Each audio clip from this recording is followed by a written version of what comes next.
नमस्कार दोस्तों, रिसेंटली एक बहुत इंपॉर्टेंट खबर हम लोग को देखने को मिल रही है जहां पर अरुणाचल प्रदेश के अंदर दिबांग नदी के ऊपर cabinet committee on economic affairs के द्वारा 2880 मेगावाट का एक मल्टीपर्पस पावर प्रोजेक्ट बनाने के लिए अप्रूवल दे दिया गया है। अब यह प्रोजेक्ट अगले 9 साल के अंदर बनने वाला है और यह भारत का अभी तक का सबसे बड़ा प्रोजेक्ट एनर्जी कैपेसिटी के पॉइंट ऑफ व्यू से भी, साथ में हाइट के पॉइंट ऑफ व्यू से भी होने वाला है। इसके ऊपर करोड़ों रुपया खर्च होने वाला है। पर इसे समझने से पहले समझो कि यार ब्रह्मपुत्र नदी क्या है, दिबांग नदी क्या है। उसे समझोगे तो अपने आप इसका पर्पस समझ में आ जाएगा। तो यहां पर आप देखोगे तो चेमयांगडुंग ग्लेशियर कैलाश पर्वत के ऊपर देखने को मिलता है, जहां से ब्रह्मपुत्र नदी निकलती है चाइना के अंदर। उसके बाद में तिब्बत के अंदर चलती है। तिब्बत के अंदर इसे यालुंग जेंगपो कहा जाता है। यालुंग जेंगपो भारत के अंदर आती है क्योंकि ग्रेट कैनियन के ऊपर ब्रह्मपुत्र अचानक से यू टर्न लेती है और उसके बाद में भारत के अंदर एंटर कर जाती है नामचा बरवा से। शुरुआत में अरुणाचल प्रदेश के अंदर रहती है, इसे सियांग कहा जाता है। उसके बाद फिर ये आसाम में आती है। आसाम तक आते आते कई सारी छोटी छोटी ट्रिब्यूटरी और बड़ी बड़ी नदियां ब्रह्मपुत्र के अंदर मिल जाती हैं, जिसके कारण से ब्रह्मपुत्र यहां पर आके बहुत बड़ी होती है। यहां पर इतनी बड़ी नदी नहीं है, यहां पर बहुत बड़ी है। फांसी घाट तक आते आते माना जाता है कि ब्रह्मपुत्र लगभग 10 किलोमीटर इतनी चौड़ी हो जाती है। उसके बाद ये ब्रह्मपुत्र नदी आसाम में चलती है, कई बार बाढ़ का कारण बनती है, इसी कारण से सोरो ऑफ आसाम भी कहलाती है। दुबरी के अंदर से ये बांग्लादेश में एंटर कर जाती है। वहां पर इसी को जमुना कहा जाता है। इधर से गंगा आती है, गंगा ब्रह्मपुत्र से मिलती है, तब पद्मा कहलाती है बांग्लादेश के अंदर, और ये दोनों मिलके मेघना बन जाती हैं और फिर उसके बाद बे ऑफ बंगाल के अंदर मिल जाती है। ये जो ब्रह्मपुत्र नदी इतनी बड़ी सी दिख रही है, मैंने बताया कि यहां पर कई सारी ट्रिब्यूटरी ब्रह्मपुत्र के अंदर जुड़ती हैं। उनमें से एक ट्रिब्यूटरी है दिबांग। इसके अलावा दूसरी भी है, आपको कामेंग, मानस, रेडक, ये अलग अलग नदियां जो है ब्रह्मपुत्र के अंदर मिलते हुए दिखाई देगी। इसी दिबांग के ऊपर रिसेंटली भारत सरकार द्वारा कहा जा रहा है कि एक बड़ा मल्टीपर्पस हाइड्रो पावर प्रोजेक्ट बनाया जाएगा और उसको अप्रूवल भी दे दिया, यानी कि अब इसके ऊपर काम होना ही शुरू किया जा रहा है cabinet committee on economic affair द्वारा, जिसके बाद में यह प्रोजेक्ट लगभग 2880 मेगावाट का होगा। इसके ऊपर ऑन एन एवरेज लगभग 3.9 बिलियन डॉलर यानी कि 319 बिलियन रुपीस जो है वो खर्च किए जाएंगे। इसकी हाइट होगी लगभग 278 मीटर की, जिसके कारण से ये अभी तक का सबसे टॉलेस्ट पावर ड्रैम जो है वो भारत के अंदर होने वाला है।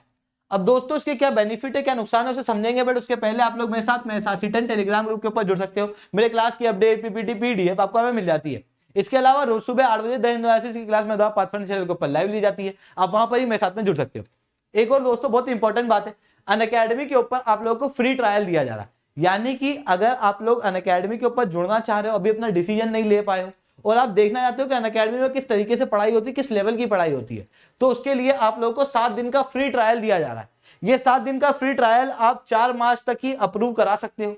इसकी लिंक जो है वो मैं नीचे कमेंट के अंदर मेंशन कर दूंगा या टेलीग्राम ग्रुप के ऊपर भी भेज दूंगा, जिसके बाद में आप लोगों को इस लिंक को क्लिक करना है, SRC10 कोड का वहां पर प्रयोग करना है, जिसके बाद में अनअकैडमी आप लोगों के लिए 7 दिन के लिए अनलॉक हो जाएगा फ्री ऑफ कॉस्ट, जिसके अंदर आप सारे लेक्चर बिल्कुल फ्री ऑफ कॉस्ट देख पाओगे। आप लोगों के लिए बहुत अच्छी चीज है, बिल्कुल से ज्वाइन करो। अब दोस्तों बात करते हैं कि डैम हमारे लिए क्यों इंपॉर्टेंट है। देखो यहां पर आपको देखने को मिल रहे हैं कई सारी इमेजेस, जिसके अंदर आपको बाढ़ की इमेजेस दिखाई दे रही है।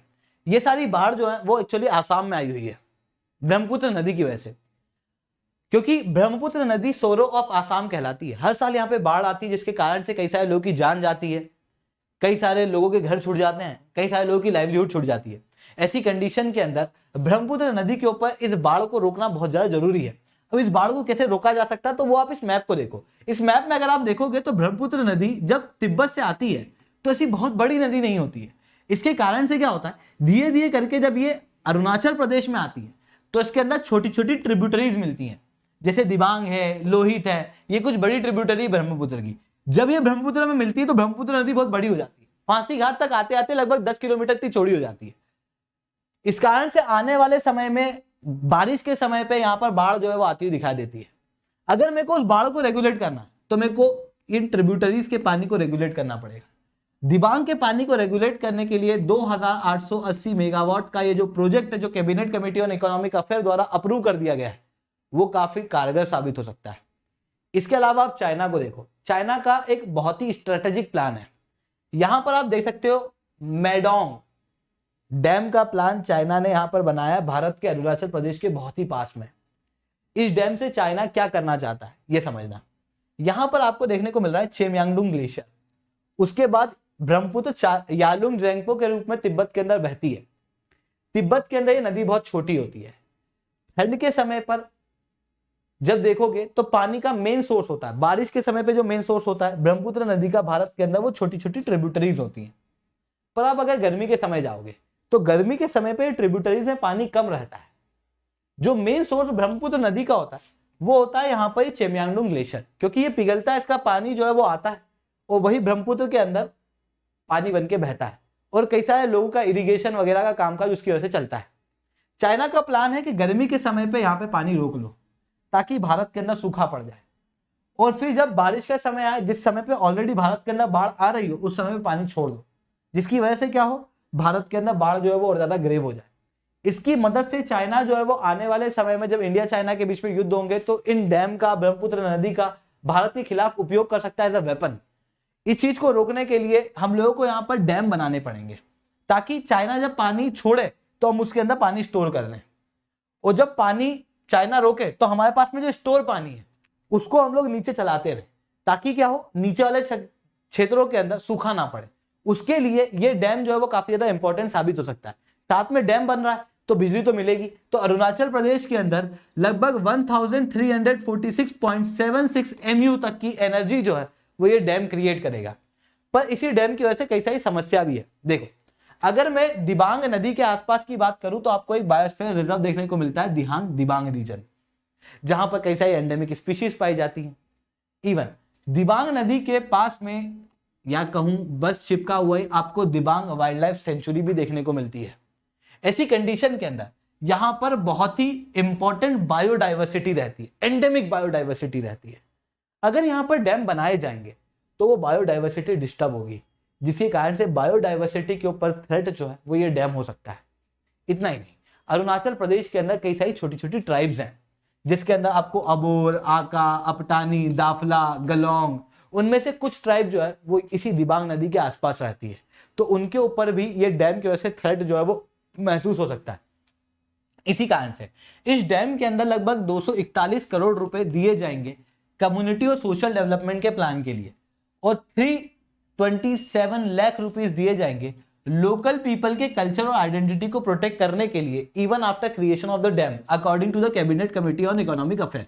तो ये सारी चीजें हम लोगों को यहाँ पर देखने को मिल रही है। तो दोस्तों, जाने से पहले आप लोगों से एक बहुत ही इंपॉर्टेंट सवाल मैं पूछना चाहूंगा, अरुणाचल प्रदेश में इनमें से कौन सी चीज नहीं है? आपके ऑप्शन है पक्के tiger reserve, Kameng national park, Dibang wild life sanctuary, इनमें से कुछ नहीं। तो आपको कमेंट जो है वो नीचे लिखना है, ठीक है? तो दोस्तों, आज के लिए इतना ही रखते हैं। लेक्चर अच्छा लगा हो तो लाइक करो, लेक्चर बहुत अच्छा लगा तो SRC10 कमेंट करो।